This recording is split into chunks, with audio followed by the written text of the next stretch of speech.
कसं काय मंडळी, ठरलं तर मग या मालिकेच्या आजच्या बुधवार 19 मार्चच्या एपिसोडमध्ये काय झालं ते आपण जाणून घेऊया. सुभेदार निवासमध्ये प्रताप हा पुन्हा पुन्हा त्या दुकानात फोन करत असतो, जेथून त्याने शकुनाची साडी आणि सगळं सामान मागवलेलं असतं. तर पूर्ण आजीला मात्र खूप घाई झालेली असते. कधी एकदाची ती तन्वी आपल्या घरात येते, अश्विनची बायको म्हणून घरात येते आणि घराचं वाटोळ करते. याची घाई पूर्ण आजीला झालीये. पण तिला मात्र आता आपल्या घराचं नंदनवन तन्वी करेल असंच वाटत असतं. त्यामुळे ती म्हणते, अरे प्रताप, कधी येणार तुझा तो माणूस डिलिव्हरी घेऊन? कधी शकुनाची साडी येणार आणि कधी मी अश्विनच्या आयुष्याचं वाटोळ करणार, त्या प्रियाशी याचं एकदाचं लग्न जमवून देणार? तर प्रताप म्हणतो, आई तुला एवढी काय घाई झाली आहे नाचून आणण्याची?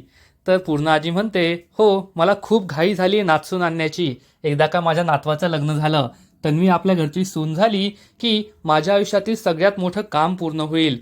अश्विन हा मूर्खासारखा हसत असतो, लाजत असतो. त्याला माहीतच नाही की एकदा का तन्वी आपली बायको झाली की आपले काय हाल हाल ती करणार आहे. परंतु लग्नाआधी तो एका गोड गैरसमजात आहे. बरं आहे, सायलीशी जो उद्धटपणे तो बोलतो त्याचं फळ तर त्याला मिळालंच पाहिजे. त्यानंतर तो डिलिव्हरीवाला जर आपल्या घरी आला आणि सायलीला काही समजलं तर ती हे लग्न होऊ देणार नाही अशी शक्यता कल्पना बोलून दाखवते. तेव्हा प्रताप म्हणतो, तुम्ही काळजी करू नका, मी दुकानात फोन करून सांगतो की नवीन पत्त्यावरती साडी पोहोचवा, म्हणजे सायलीला काही समजणार नाही. पूर्ण आजी म्हणते, ठीक आहे, आपण लवकर इथून जाऊया. आणि जर साडीवाला हा रविराजच्याही घरी आला नाही तर काय करायचं? तेव्हा मूर्ख अश्विन म्हणतो, पण आजी ती तर माझ्या आवडीची साडी आहे ना, मी तन्वीसाठी माझ्या पसंतीची साडी घेतली आहे आणि त्यावर एक स्पेशल मेसेजसुद्धा लिहिला आहे. हे सांगताना अश्विन आणखीनच लाजतो आणि त्याला लाजताना पाहून सगळे त्याच्यावर हसू लागतात. म्हणजे हा अश्विन त्या तन्वीच्या प्रेमात पूर्णपणे वेडा झालाय. आपल्याच पायावर आपण कुऱ्हाडीने मारून घेतोय हेही त्याला कळत नाहीये. पूर्ण आजी म्हणते, तू नको काळजी करू, माझ्याकडे असलेली एक छान साडी मी तन्वीला देईल आणि तुझ्या आवडीची साडी ती नंतर घालेल, तुला चालेल ना? तर अश्विन म्हणतो, हो चालेल ना पूर्ण आजी, तुझा आशीर्वाद जर तन्वीला या साडीच्या रूपाने मिळणार असेल तर मला नक्कीच चालेल. त्यानंतर सगळेजण हे घरातून बाहेर रविराजच्या घरी जायला निघतात. परंतु सायली त्यांना पाहते आणि विचार करू लागते की हे कोठे गेले असतील.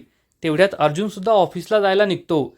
तो सायलीजवळ येऊन म्हणतो, माझी बायको अशा कोणत्या विचारात आहे की तिला समजतच नाहीये की तिचा नवरा तिच्या शेजारी येऊन उभा राहिला आहे.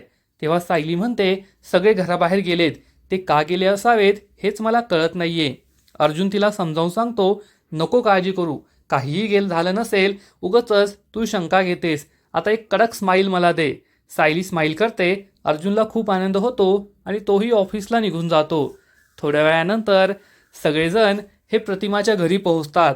आपल्या घरी पूर्ण आजी, कल्पना, प्रताप आलेत हे पाहून प्रतिमाला खूप आनंद होतो. ती त्यांचं स्वागत करते.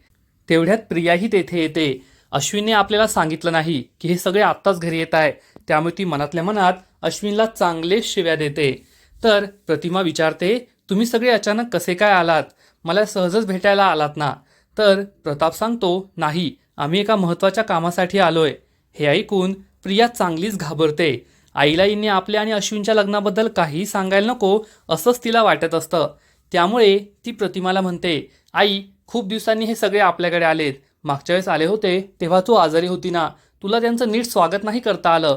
आता तू त्यांना काहीतरी छानसं बनवून खाऊ घाल, म्हणजे त्यांना नक्कीच बरं वाटेल. पूर्ण आजी यासाठी नकार देते, परंतु प्रिया ही पुन्हा पुन्हा प्रतिमाला म्हणते. त्यामुळे प्रतिमा तेथून किचनमध्ये जाते. तेव्हा प्रिया सगळ्यांना म्हणते की मला तुमच्याशी काहीतरी महत्त्वाचं बोलायचं आहे.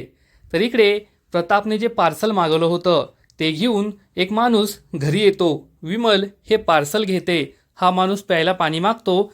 तेवढ्या सायली तेथे येते आणि हे पार्सल कोणाचं असेल याबद्दलच विचार करू लागते. तर इकडे प्रिया ही सर्वांना सांगते की तुम्ही माझ्या आणि अश्विनच्या लग्नाचा विचार सोडून द्या, आमचं लग्न कधीच होणार नाही. हे ऐकून सर्वांनाच मोठा धक्का बसतो. तेव्हा अश्विन विचारतो, हे काय बोलतेस तू? तर प्रिया म्हणते, खरंच बोलते मी अश्विन, जर आईला माझ्या लग्नाबद्दल कळलं तर ती लगेच बाबांना सांगेल आणि बाबा तुमच्या सगळ्यांवर इतके चिडलेले आहेत की ते कधीच या लग्नाला परवानगी देणार नाही. त्यामुळे तुम्ही बाबांनाही सांगू नका आणि आईंनाही सांगू नका जोपर्यंत हे लग्न होणार नाही. हे ऐकून पूर्ण आजीला मोठा धक्काच बसतो. पूर्ण आजी म्हणते, रविराजचं मला पटतंय, परंतु प्रतिमालाही सांगायचं नाही. तिच्या परवानगीविरुद्ध तुमच्या दोघांचं लग्न लावून द्यायचं हे मला काही पटत नाहीये. तेव्हा प्रिया ही आणखी रडण्याचं नाटक करू लागते की पूर्णाजी तुम्ही मला समजून घ्या ना. जर आईला समजलं तर ती बाबांना सांगितल्याशिवाय राहणार नाही. त्यातच सायलीचं तिचं किती जमतं तुम्हालाही माहिती आहे. ती सायलीलाही सांगेल. मग अर्जुन आणि सायलीला समजलं तर आमचं लग्न कधीच होणार नाही. तेव्हा अश्विन म्हणतो तू काळजी करू नकोस तन्वी, मी तुझ्याशीच लग्न करणार, तुला कधीही वाऱ्यावर सोडणार नाही. तेव्हा कल्पना ही सुद्धा प्रतिमाला समजावून सांगते की हे लग्न होईल, तू काळजी करू नको, आम्ही नक्कीच तन्वीची खूप काळजी घेऊ. त्यानंतर पूर्ण आजी ही सुद्धा प्रतिमाला समजावून सांगते की तू मला तुझ्या वचनातून पूर्ण केलंय, परंतु ती सल माझ्या मनात कुठेतरी आहे. तू या लग्नाला होकार दे. हे लग्न झालं तर मी आनंदाने डोळे मिटायला मोकळी होईल. इकडे सायली या माणसाकडे चौकशी करते की हे पार्सलमध्ये काय आहे, कुणी मागवलंय, कोणासाठी मागवलंय. तेवढ्या सायली या पार्सलवर असलेली नेमप्लेट पाहणार, परंतु हा माणूस त्यावर पाणी सांडतो आणि सगळी शाई पुसून जाते. त्यामुळे सायलीला कळतच नाही की हे गिफ्ट कोणासाठी आहे. तर इकडे प्रतिमा ही चक्क या लग्नासाठी होकार देते आणि म्हणते चालेल, मी या लग्नासाठी तयार आहे. माझ्या मुलीच्या आनंदासाठी मी काहीही करेल. त्यामुळे सगळ्यांना खूप आनंद होतो. आता तन्वी आणि अश्विनचं लग्न होणार म्हणून सगळे खूप खुश झालेले असतात. सायली ही त्या दुकानात फोन करून पाहते जिथून प्रतापने ही साडी आणि इतर सामान मागवलेलं असतं. तेव्हा माणूस सांगतो की आम्हाला तुमच्या घरी नाही तर रविराजच्या घरी डिलिव्हरी करायला सांगितली होती. हे ऐकून सायलीला समजतं की नक्कीच ही लग्नाची साडी आहे आणि प्रियाचं लग्न जमलं असेल. परंतु प्रियाचं लग्न कोणाशी जमलं हे तिला काही कळत नाही. त्यामुळे ती लगेच अर्जुनला फोन करून याबद्दल सांगते. हे ऐकून तर अर्जुनला आणखीनच आनंद होतो आणि तो म्हणतो मग तुम्ही टेन्शन का घेताय, तुम्हाला तर आनंद झाला पाहिजे. त्या प्रियाचं लग्न झालं तर ती तुमच्या नवऱ्याच्या मागे नाही ना लागणार. परंतु सायलीला मात्र एक वेगळंच टेन्शन आलेलं असतं. संध्याकाळी अर्जुन घरी येतो तेव्हा सुद्धा सायली ही टेन्शनमध्येच असते. अर्जुन तिला विचारतो तुम्ही एवढं कशाचं टेन्शन घेतलंय. तर सायली त्याला समजावून सांगते जर प्रियाचं लग्न जमलं असतं तर तिने येथे येऊन मोठा कांगावा केला असता, सगळ्यांना सांगत सुटली असती. परंतु सगळं शांतपणे चाललंय. नक्कीच काहीतरी गडबड आहे, जी गडबड आपल्याला कळत नाहीये. अर्जुनला सुद्धा हे पटतं आणि तोही याबद्दल विचार करू लागतो.